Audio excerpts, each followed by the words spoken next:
अस्सलाम वालेकुम। खुश आमदीद निम्रा मालिक नॉवेल्स में आज हम पेश कर रहे हैं अक्स सिंगदिल की तीसरी किस्त। अगर हमारी कहानियाँ आपको पसंद आती हैं तो वीडियो को लाइक करें, अपनी राय कमेंट में ज़रूर दें और मज़ीद दिलचस्प उर्दू नावल्स सुनने के लिए हमारे चैनल को सब्सक्राइब करना न भूलिए। तो आइए बग़ैर किसी ताख़ीर के शुरू करते हैं अक्स सिंगदिल की तीसरी किस्त। गंदों के जाने के बाद शाया ने एक गहरा सांस लिया और आहिस्ता आहिस्ता चलती हुई उस सहमी हुई लड़की के करीब आई। उसका दुपट्टा जो कुंधों से ढिलक चुका था, शाया ने मोहब्बत से उठाकर इसके सर पर दरस्त किया। इन गंडों के जाते ही सायरन की आवाज़ आना भी बंद हो गई थी। अब मोहल्लेदार हैरत और तजस्सुस से अपनी छतों और खिड़कियों से शाया को ऐसे देख रहे थे जैसे वो कोई दूसरे सैयारे की मखलूक हो। वो पुलिस, बूढ़ी औरत की बेटी ने कांपती आवाज़ में सवाली अंदाज में पूछा। शाया के मासक के पीछे छुपे लबों पर एक दिलकश मुस्कुराहट भरी। हाँ, ये पाकिस्तान है बीबी। यहाँ पुलिस इतनी जल्दी नहीं पहुँचती। 10 मिनट तो काल को इलाके के थाने तक पहुँचने और पता समझाने में लग जाते हैं। इतनी देर में तो यहाँ 10 लोगों का कत्ल हो जाए, आना तो बाद की बात है। मैंने अपने मोबाइल पर फुल वॉल्यूम में पुलिस सायरन की टोन बजाई थी। मैं अच्छी तरह जानती हूँ कि जितनी भी तब्दीलियाँ आ जाएं इस मुल्क में, लेकिन पुलिस टाइम पर कभी नहीं पहुँच सकती। शाया नफ़ी में सर हिलाते हुए समझाने वाले अंदाज में बोलती हुई इस लड़की को वापस उसके घर के अंदर तक ले आई। वो लड़की शाया की उस स्मार्ट चालाकी पर रोते रोते भी मुस्कुरा दी। शाया ने अंदर जाकर उस बूढ़ी औरत को देखा और संजीदगी से बोली, आंटी, मैं नहीं जानती आपका इन गुंडों के साथ क्या मसला चल रहा है, लेकिन एक मुखलसाना मशूरा दूंगी। अपनी बेटी को लें और किसी दूसरे शहर चली जाएं। यह अब आप दोनों महफूज नहीं हैं। बूढ़ी औरत को मशूरा देने के बाद शाया ने अपनी घड़ी पर वक्त देखा और तेज़ी से वहाँ से बाहर निकल गई। उसे बहुत देर हो रही थी और उसे शाम होने से पहले हर हाल में घर पहुंचना था, वरना घर पर एक नया पंडोरा बाकिस खुल जाना था। वो यहाँ इस मोहल्ले में सिर्फ अपनी एक पुरानी स्कूल की फ्रेंड से मिलने आई थी। उसे क्या मालूम था कि वो यहाँ किसी एक्शन फिल्म का हिस्सा बन जाएगी। तंग गलियों से निकलकर जैसे ही वो मेन रोड की तरफ आई, उसने एक पुरस्कून जगह देखकर अपने सर से हौडी हटाई और चेहरे से मासिक अतारा। मासिक हटते ही जैसे तपती धूप में किसी ने गुलाब की पंखड़ी रखती हो, वो शाया थी। एक मुतवसत मगर इंतहाई गैरतमंद और मुखलिस फैमिली की इकलौती लाडली। शाया के घर वाले माली तौर पर गरीब ज़रूर थे, लेकिन उनके दिल बादशाहों जैसे अमीर थे। घर में वसाइल की कमी थी, मगर मोहब्बत, कनायत और इज़्ज़त की कोई कमी नहीं थी। वालदेन की अकलौती औलाद होने की वजह से वो पूरे घर की जान थी, और शायद यही वजह थी कि वो बिला की शरारती, चलबली और हद से ज़्यादा मासूम थी।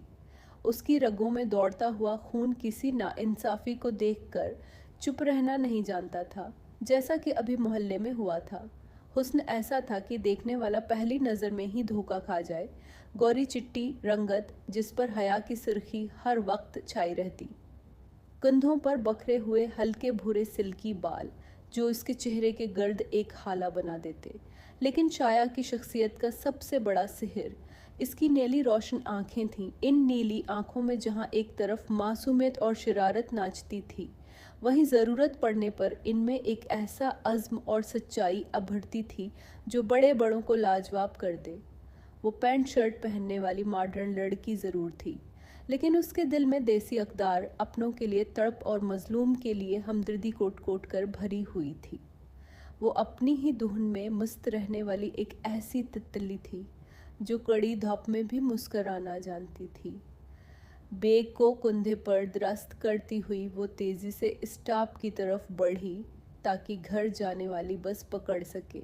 वो बस स्टॉप पर पहुंची ही थी कि बस आ गई। शाया ने शुक्र का सांस भरा कि उसे वहाँ ज़्यादा देर खड़ा नहीं होना पड़ा था। वो मुस्कुराई और जल्दी से बस में सवार हो गई।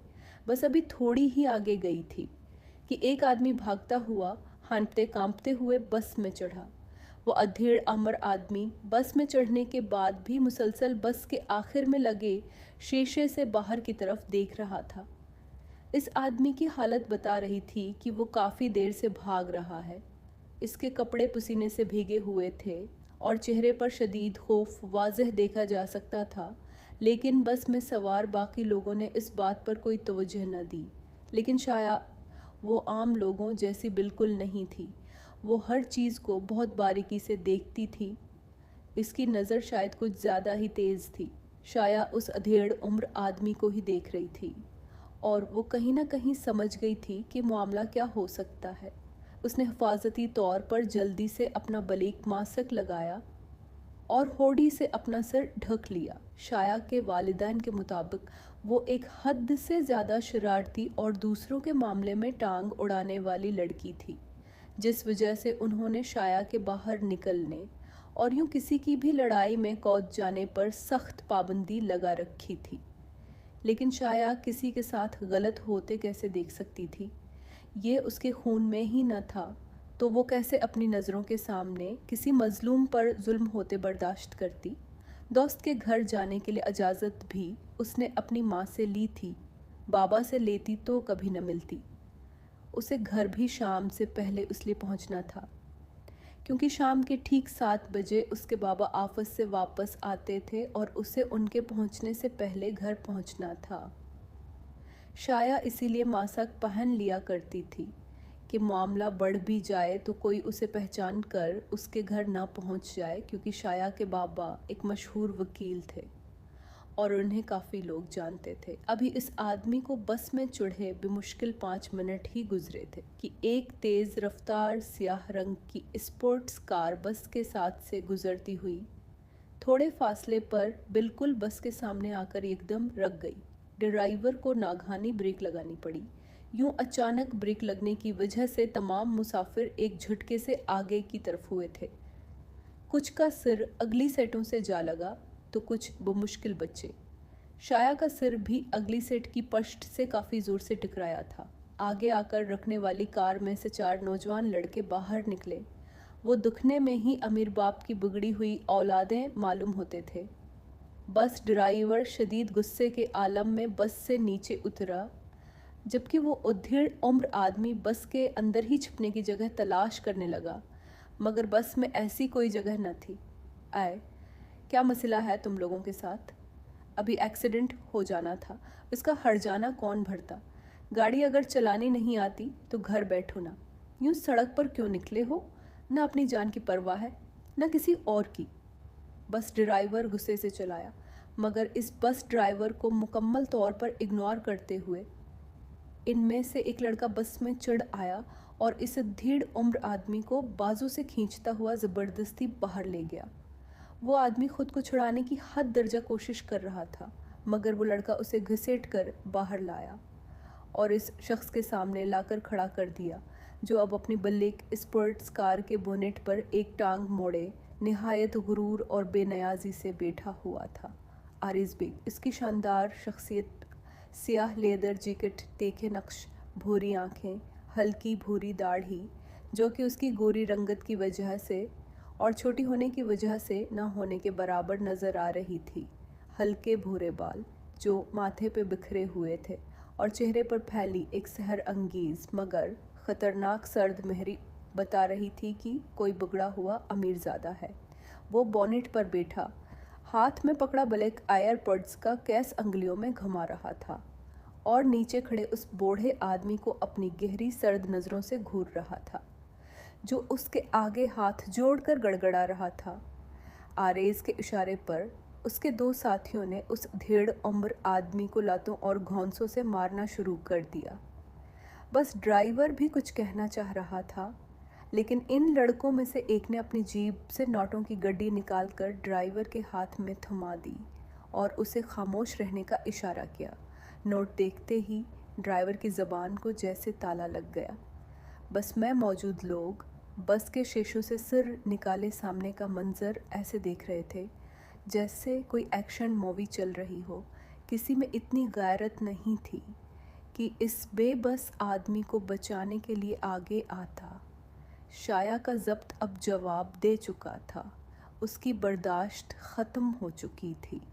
वो गुस्से से तनफन करती हुई बस की सीढ़ियों से नीचे उतरी। ओए हीरो, उतर नीचे। और तुम लोग छोड़ो इन अंकल को, शर्म नहीं आती तुम लोगों को? यूं एक बुजुर्ग को मारते हुए। तुम्हारे माँ बाप ने तरबियत नहीं की क्या तुम्हारी? हाँ। शाया की बुलंद, कड़कदार और गुस्से से भरी आवाज़ इस वीरान सड़क पर गूंजी थी। इस अचानक आवाज़ पर इन लड़कों के हाथ वहीं रख गए। कार के बोनेट पर बैठे आरेज बैग की घुमावदार अंगुली थमी। उसने आहिस्ता से अपना सिर उठाया और अपने सामने खड़ी इस लड़की को देखा। ब्लैक हॉडी, मन्हा पर ब्लैक मासिक, और इस मासिक के ऊपर से झांकती हुई शाले बरसातें, चमकदार नीली आंखें।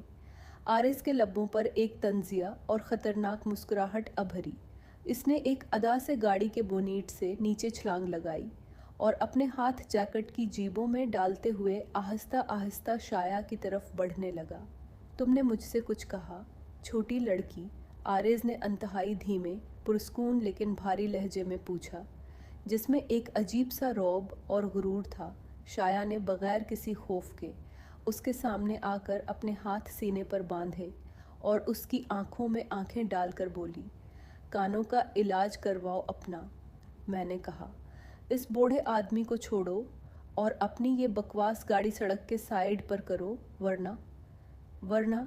आरिज ने उसके बिल्कुल करीब आकर उसके कद का जायज़ा लिया और ज़रा सा नीचे झुककर उसकी नीली आंखों में झांका। वरना क्या करोगी तुम, छोटी लड़की? वो मुसलसल उसके कद का मजाक उड़ा रहा था। वरना ये जो तुम्हारा मना है ना, उसे मैं तोड़ दूंगी। और ये छोटी लड़की किसको कहा? शाया आरिज को अंगली दिखाते हुए गुस्से से चलाई। हा हा हा हा। आरिज का बुलंद कहा फजा में गूंजा। सुना तुम लोगों ने, ये मेरा मना तोड़ेगी। हा हा हा। आरिज ने अपने दोस्तों की तरफ देखकर शाया का मजाक उड़ाते हुए कहा। शाया ने आरिज को अपने शाले बरसाते नीली आंखों से घूरा। मुझे हल्के में मत लो, मैं सच में तुम्हारा मना तोड़ दूंगी अगर 2 मिनट के अंदर अंदर तुमने अपनी ये बकवास गाड़ी साइड पर नहीं की और उन अंकल को न जाने दिया तो। शाया के तो कहने पर आरिज ने पुरस्कून अंदाज में आंखों ही आंखों से बोलने का इशारा किया, जैसे कहना चाह रहा हो, तो क्या कर लोगी तुम? तो मैं पुलिस को कॉल कर दूंगी, फिर तुम सब लोग जेल में सड़ोगे। शाया ने हाथ बांधते हुए कुंधे अचकाकर सोचने वाले अंदाज में कहा। अच्छा, मैं तो डर गया छोटी लड़की, अब मैं क्या करूँगा? मुझे पुलिस ने अरेस्ट कर लिया तो फिर? हाँ, आरिज मुन्ना पर हाथ रखे मसनूई डरने वाले अंदाज में बोला। फिर उसने एक गहरा सांस लिया, अपने साथियों को हाथ से रुकने का इशारा किया और इस अधेड़ उम्र आदमी की तरफ मड़ा। जाओ, बख्शा तुझे, लेकिन अगली बार नज़र आए तो तुम्हारी खैर नहीं। आरिज बैग नाम याद रखना हमारा। आरिज इस अधेड़ उम्र आदमी को सख्त लहजे में वार्न करते हुए अपनी कार की तरफ बढ़ गया। मामूलन तो आरिज बेग किसी को यूं आसानी से बख्शता नहीं था। वो एक उसूल पसंद इंसान था और इस अधेड़ उम्र प्रॉपर्टी डीलर ने उससे फार्म हाउस के नाम पर लाखों का फ्रॉड किया था, जिसका हिसाब वो चुकता करने आया था।